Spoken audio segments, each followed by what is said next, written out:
In the small, unassuming town of Elderwood, the night began like any other, with the sky painted in deep shades of indigo and the air carrying a crispness that hinted at the coming of autumn. But for a group of 6 friends, this night was to be anything but ordinary. They had planned this trip for weeks, a night of thrill and camaraderie in the ancient woods that skirted their town, known as Grey Pine Forest. The group consisted of Jake, the unofficial leader, with his broad shoulders and easy smile; Mia, his sharp-witted girlfriend; Lucas, the quiet one with a keen eye for photography; Emma, whose laughter could light up any room; Tyler, the adrenaline junkie; and Zoe, the newcomer, who had recently moved to Elderwood and was eager to make friends. They met at the edge of town as the sun dipped below the horizon, their backpacks laden with tents, sleeping bags, and, of course, marshmallows for toasting over the campfire. Their destination was a small clearing in the heart of Grey Pine Forest, a spot Jake had discovered the previous summer. The trek into the forest was filled with playful banter and the crunching of leaves underfoot.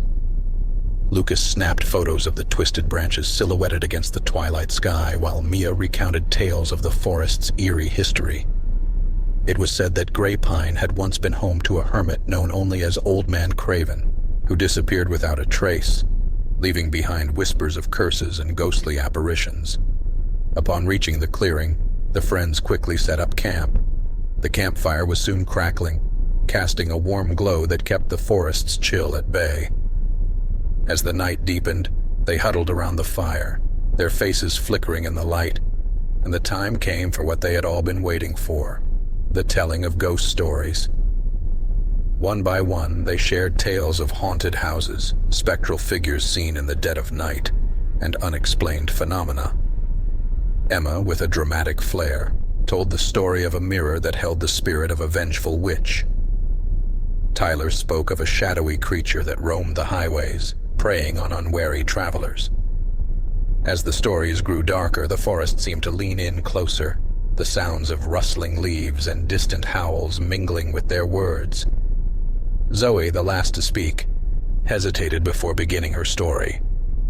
She spoke of a monstrous creature, a ghastly beast with eyes like coals and claws that could slice through bone. It roamed forests, hunting those who dared to trespass in its domain. The group chuckled nervously as Zoe described the creature's grotesque features and insatiable hunger for human fear.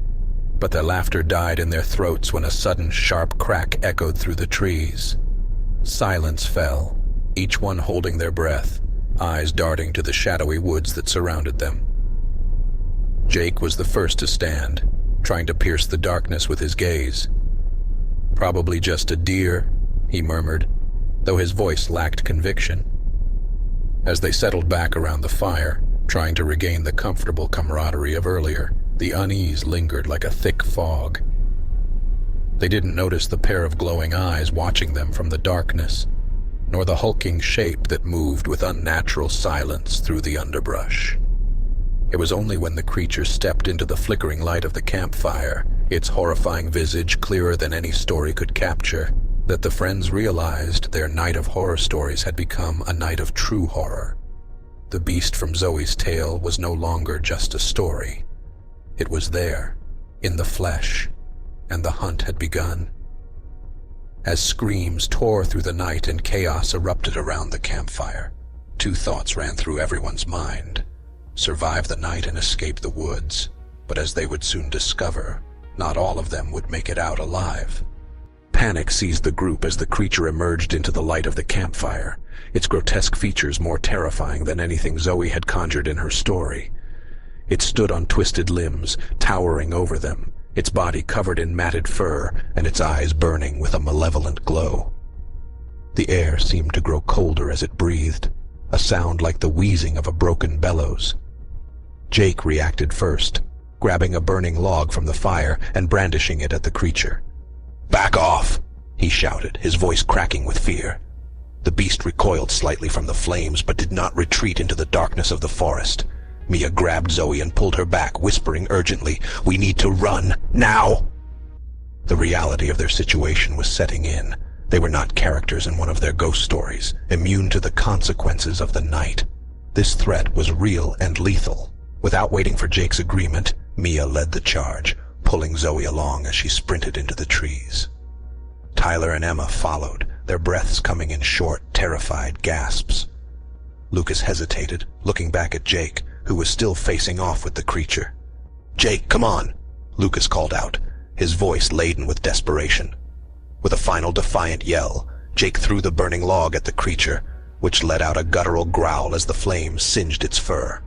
Seizing the moment, Jake turned and ran, catching up with Lucas as they dashed after the others. The forest was a blur as they ran, branches whipping against their faces and roots threatening to trip them at every step. They were driven by sheer instinct, their minds blank with terror, except for the overwhelming urge to escape. Behind them, the sounds of the creature crashing through the forest spurred them on. It was fast, its movements unnaturally silent for its size. They could hear its labored breathing and feel the intensity of its gaze on their backs, as if it could burn into their very souls. As they ran, the realization hit them. They were being hunted. This creature was no mindless beast. It was intelligent, deliberate in its pursuit, and it was isolating them one by one. Tyler, the fastest among them, had taken the lead, and without realizing it, had distanced himself from the group. His foot caught on a hidden root, and he went sprawling to the ground with a cry of pain. As he tried to rise, a shadow loomed over him, the creature standing between him and the others. "Tyler!" Emma screamed, stopping in her tracks. "No, keep going!" Tyler yelled back, scrambling to his feet. He faced the creature, his hands raised in a futile gesture of defense. The creature tilted its head, almost curiously, before lunging. The scream that ripped through the night was cut abruptly short, sending a wave of horror through the remaining friends. Tears streamed down Emma's face as she turned and continued running, the others pulling her along. They didn't stop, didn't look back, even as their hearts broke for their friend. They knew the creature was still behind them, and their survival depended on their ability to keep moving. The forest seemed endless, each turn and twist taking them deeper into a labyrinth of shadows and fear. But as the initial burst of adrenaline wore off, fatigue began to set in, their breaths ragged, their limbs heavy with exhaustion. Jake, taking on the role of leader once again, directed them towards a rocky outcropping he remembered from previous hikes. "There," he gasped, pointing. "We can hide there. Regroup." As they approached the rocks, the distant howls of the creature echoed through the trees, a grim reminder that their nightmare was far from over. They were safe for the moment, but they knew it was only a matter of time before the hunt would resume. And this time, they would have to be ready. As the 5 remaining friends stumbled into the shelter of the rocky outcropping, the oppressive silence of the forest was broken only by their heavy breathing and the distant, eerie calls of the creature. Their temporary haven was a small cave, formed by boulders that had fallen long ago, creating a natural barrier against the elements, and, they hoped, against their pursuer. Inside the cave, the dim light from Jake's hastily lit flashlight flickered across their pale, frightened faces. They huddled together, trying to regain their breath and composure after the relentless chase. Mia wrapped her arms around Zoe, who was shivering, her eyes wide with shock. "We need a plan," Jake said, his voice low but firm, cutting through the murmurs of despair. "We can't just stay here. It's only a matter of time before it finds us." Lucas, who had been quiet since they stopped, finally spoke up, his voice shaky. "What is that thing? It's like it came straight out of Zoe's story." Zoe, looking guilt-ridden, shook her head slowly. "I don't know. I made it up. Or I thought I did. It was just a legend I read about once, twisted into a campfire tale." Emma, still tearful from the loss of Tyler, clenched her fists. "It doesn't matter where it came from. We need to focus on getting out of here alive. We should keep moving, try to make it back to the edge of the forest by dawn." They agreed to move at first light, spending the few remaining hours of darkness to rest and gather their strength. Jake and Lucas took turns keeping watch at the entrance of the cave, peering out into the night, listening for any signs of movement. As dawn approached, the forest seemed to awaken. the sounds of birds and rustling foliage bringing a deceptive sense of normalcy. Their break was over. It was time to move. They checked their supplies, limited food, a first aid kit, and a couple of flashlights with dying batteries. Not much, but they would have to make do. Moving cautiously, they left the cave, the morning light filtering through the trees, casting long shadows that twisted and turned, playing tricks on their eyes.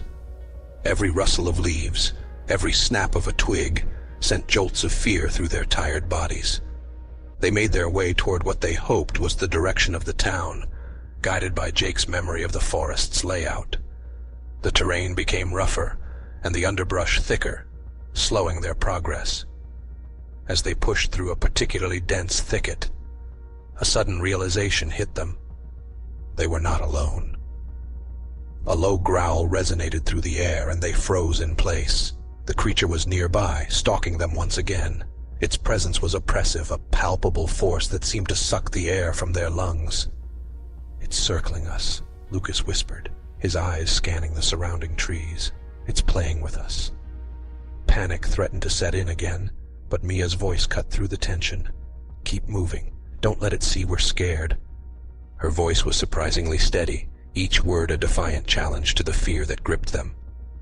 As they continued, the forest seemed to close in around them, the trees like bars of a cage from which there was no escape.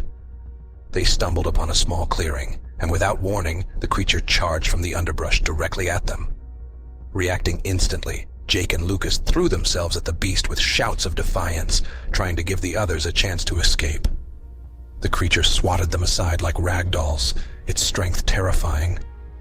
Mia, Emma, and Zoe ran for their lives, their hearts pounding in their chests.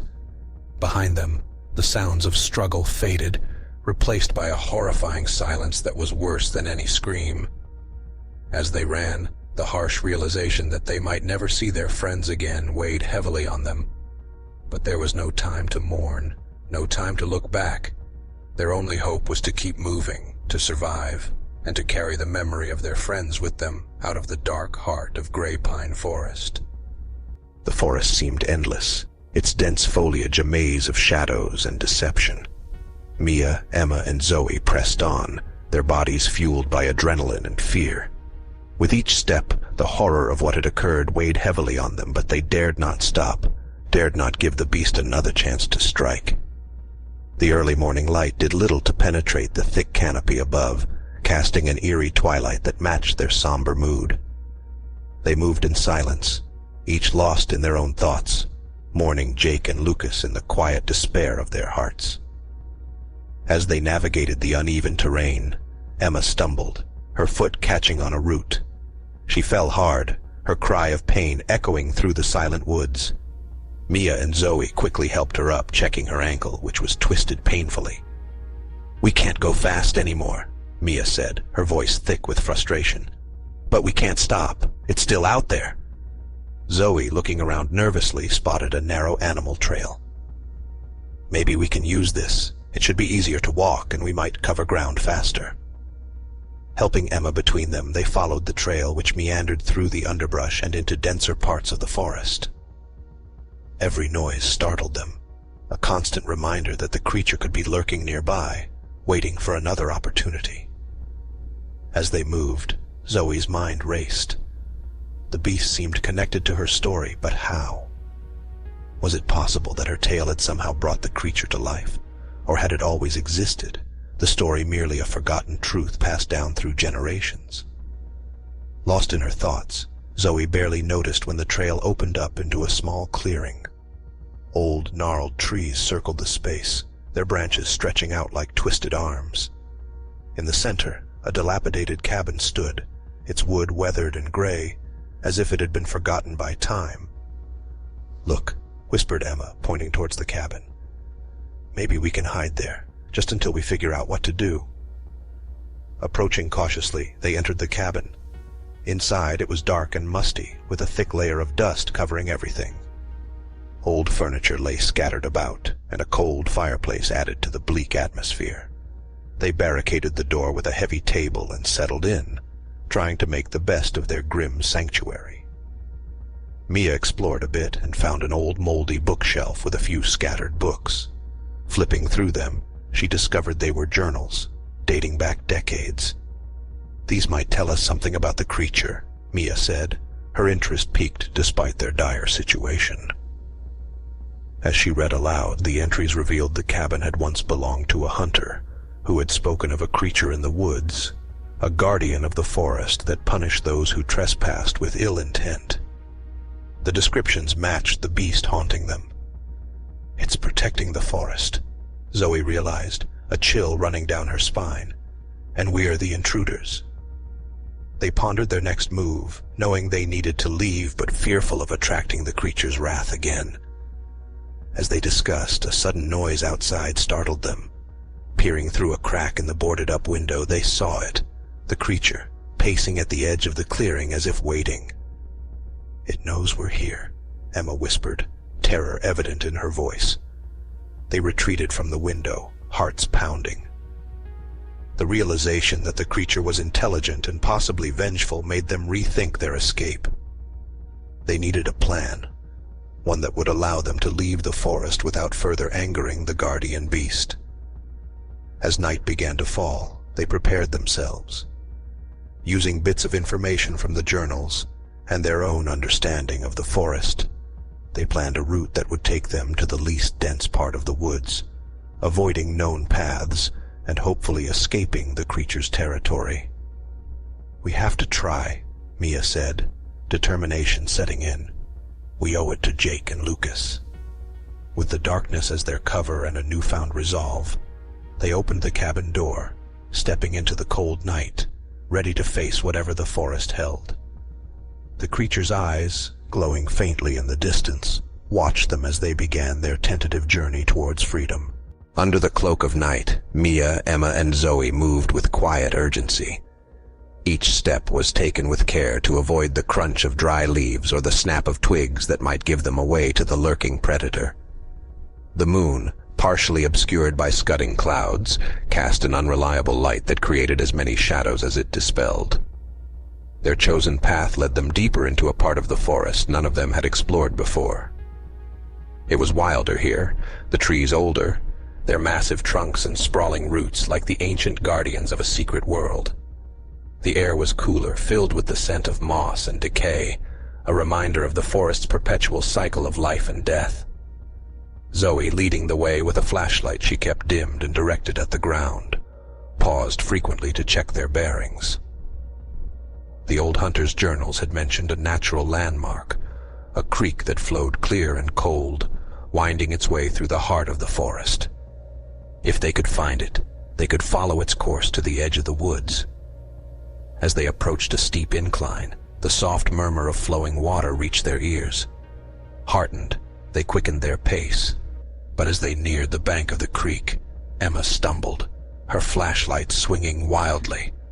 For a heart-stopping moment, the beam crossed something on the opposite bank, a pair of reflective, hateful eyes that vanished the instant the light touched them.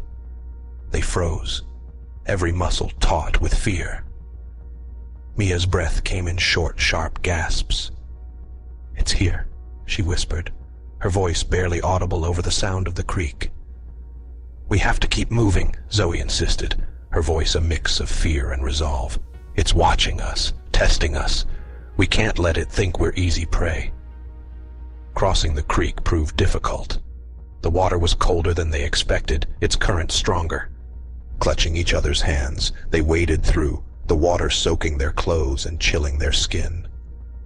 Once on the other side, they felt a momentary surge of relief, until they realized the creature had effortlessly paralleled their path, its presence a constant shadow just beyond the reach of their light.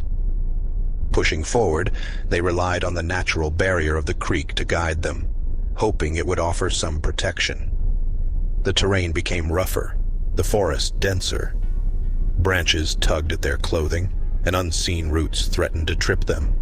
Yet they moved with a desperate kind of grace, driven by the primal urge to survive. Hours passed, and the initial adrenaline that had fueled their flight began to wane. Exhaustion crept in, their soaked clothes heavy against their weary bodies. They had to rest, if only for a moment. Finding a small copse ringed by thick bushes that offered some concealment, they huddled together, sharing their warmth and the meager protection it provided. Emma, her voice trembling, broke the silence. "What if we don't make it out?" "We will," Mia said firmly, though her own doubts gnawed at her. "We have to believe that. For them." As they rested, Zoe's thoughts wandered back to the creature. The journals had described it not just as a guardian, but as a spirit of the forest itself, manifesting to protect its sanctity. Was their very presence here a violation of some ancient pact? Or was there a way to appease the creature, to show their respect and perhaps earn its mercy? Before she could ponder further, a rustling sound snapped them to alertness. They barely breathed, listening intently. It was different this time, not the deliberate stalking movements of the creature, but something smaller, more frantic. A rabbit burst through the underbrush, its eyes wide with terror. And behind it, the woods remained silent, too silent. They knew then that the creature was close, perhaps waiting for them to make a mistake. With no time to lose, they gathered their scant energy and set off again, the rabbit's fate a stark reminder of their own precarious situation in this ancient, watchful forest. As the first light of dawn began to filter through the trees, they knew they were running out of time, and that their final challenge lay just ahead. As dawn broke through the dense canopy of gray pine forest, its light brought little warmth but offered a faint glimmer of hope to Mia, Emma, and Zoe. They had survived the night, but the creature that haunted the shadows seemed undeterred by the rising sun. Its persistence was a chilling reminder of their perilous situation. The terrain gradually changed as they moved, the forest thinning as they neared its boundary. The sound of a distant roadway was like a siren call, urging them onward, promising salvation just beyond the tree line. However, the closer they got to freedom, the more oppressive the silence around them became, a sign that their hunter was still with them, watching, waiting for any sign of weakness. "We're almost there," Mia whispered, her voice strained with exhaustion. "Just a bit further." Zoe nodded, clutching the strap of her backpack tighter. She had been thinking about the creature, about what it represented. The journals mentioned respect and offerings to the spirits of the forest. "Maybe it's not just about escaping," she said thoughtfully. "Maybe we need to show it that we understand, that we respect this place." Emma looked skeptical, but there was a desperate hope in her eyes. "And how do we do that? What does it want?" Zoe thought back to the hunter's words in the journal, how he spoke of living in harmony with the forest, of taking only what was needed and giving back in return. "An offering," she replied. "Something meaningful, a gesture to show we don't mean harm." Without another word, Zoe slipped off her backpack and began rummaging through it. She pulled out a small, intricately carved wooden box, an heirloom from her grandmother that she had brought for good luck. It pained her to part with it, but as she placed the box gently on the ground, she felt a profound sense of rightness. The others watched, uncertain, but they too began to search through their belongings. Emma placed a small photo of the group, taken at the beginning of their trip, next to the box. It was a symbol of the memories they cherished, of the friends they had lost. Mia hesitated, then took off her favorite necklace, a simple silver chain with a pendant of intertwined leaves, an emblem of nature. She laid it carefully on the small pile. "For Jake and Lucas," she murmured. The offerings made, they stepped back, their gestures a silent plea for peace, for forgiveness. They waited, hearts pounding, unsure if their acts would be enough. Minutes passed, and the oppressive feeling in the air slowly began to dissipate. The forest around them seemed to breathe easier, the early light softening, the shadows retreating as if in deference to their tribute. No sight nor sound of the creature came to them. It was as if it had accepted their gesture, recognizing their respect. Feeling a weight lift from their shoulders, they resumed their trek toward the sound of the road, their steps lighter, their spirits cautiously uplifted. As they finally broke free of the tree line, the sight of the road was like a vision of the future, a future where the horror of the night could begin to fade into the past. But the forest and its guardian would remain, a wild boundary they had crossed and survived. a reminder of the delicate balance between humanity and the ancient, unseen forces of nature. As they walked towards the road, each of them knew that Grey Pine Forest would forever be a part of their lives, its lessons indelibly etched into their souls. The sun climbed higher, its rays chasing away the last vestiges of darkness as they reached the road, their ordeal behind them, but never forgotten. They were survivors, bound together by their shared experiences, by the stories they would tell, and the silent, watchful woods that continued to thrive just beyond the reach of civilization. Their rescue came soon after, a passing car stopping to help the three weary, mud-stained adventurers. As they drove away, the forest receded into the background, a dark silhouette against the morning light, silent and imposing, its secrets and its sentinel forever guarding the threshold between worlds. In the days that followed their harrowing escape from Grey Pine Forest, Mia, Emma, and Zoe found themselves grappling with the aftermath of their ordeal. The media swarmed around the story of the three young women who had survived a night of terror in the woods, fascinated by their tales of a monstrous creature that seemed torn from the pages of folklore. But beyond the flash of cameras and the probing questions, each of them was on a personal journey of healing and understanding. They reunited at Mia's house a week after their rescue, sitting in the quiet comfort of her living room, a stark contrast to the chaotic embrace of the forest. The familiarity of the setting did little to ease the tension that hung between them, each lost in their own reflections. "I keep thinking about it," Emma confessed, breaking the silence. Her eyes were distant, her voice a soft echo of her usual vibrant tone, about how real it all felt, how close we came to not making it out. Zoe nodded, her own experience shadowed by the same haunting memories. "I've been doing some reading," she said, pulling a thick old book from her bag, "about local legends, the forest, and its history. It seems the creature has been a guardian of sorts, a protector of the natural order, mentioned in stories going back centuries." Mia, who had been listening quietly, spoke up, her voice steady. "Do you think our offering made a difference? That it understood our respect?" "I believe so," Zoe replied. "The legends speak of the forest's spirit accepting gestures of goodwill, especially from those who show a true understanding of its significance.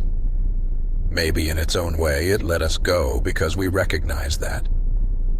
The conversation turned to their lost friends, Jake and Lucas, whose bravery and sacrifice had given them the chance to escape.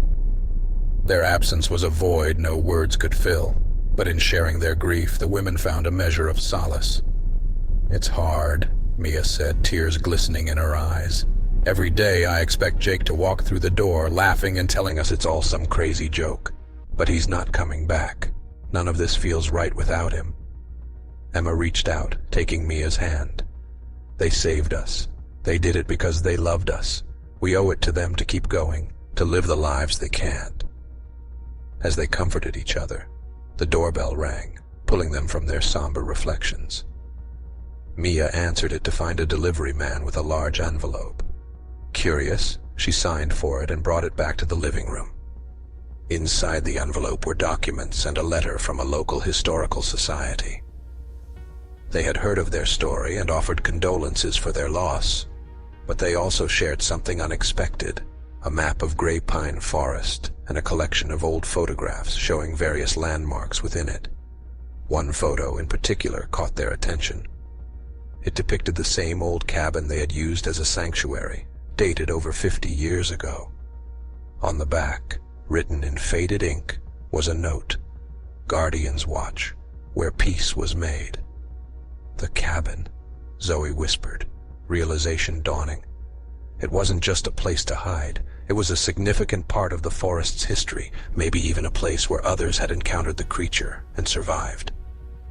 The pieces of the puzzle began to fall into place, each discovery a small step toward understanding the deeper truths of their experience. They decided to donate the heirlooms and photographs to the Historical Society, hoping that by sharing their story, they could help demystify the creature and perhaps prevent future tragedies.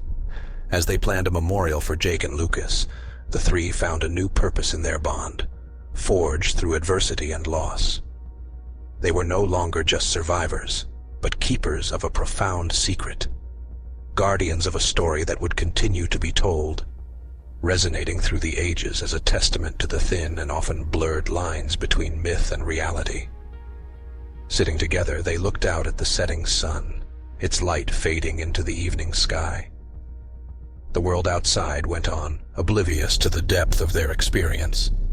But for Mia, Emma, and Zoe, life had changed irrevocably. They had peered into the shadows of the unknown and come back transformed, connected forever by the legacy of Grey Pine Forest. Months had passed since the harrowing events in Grey Pine Forest, but the shadows of that night lingered in the minds of Mia, Emma, and Zoe. Despite their efforts to move forward, a deep, unspoken restlessness haunted each of them, a nagging sensation that their encounter with the Forest Guardian was not truly resolved. It was Zoe who voiced what each of them had been feeling during one of their weekly gatherings at Mia's house. "I keep dreaming of the forest," she admitted, her voice trembling slightly with a mix of fear and resolve. "It's calling us back, isn't it?" Mia and Emma exchanged a glance, the same eerie dreams disturbing their sleep, visions of the forest enshrouded in mist and the piercing eyes of the creature watching them, its presence both menacing and sad.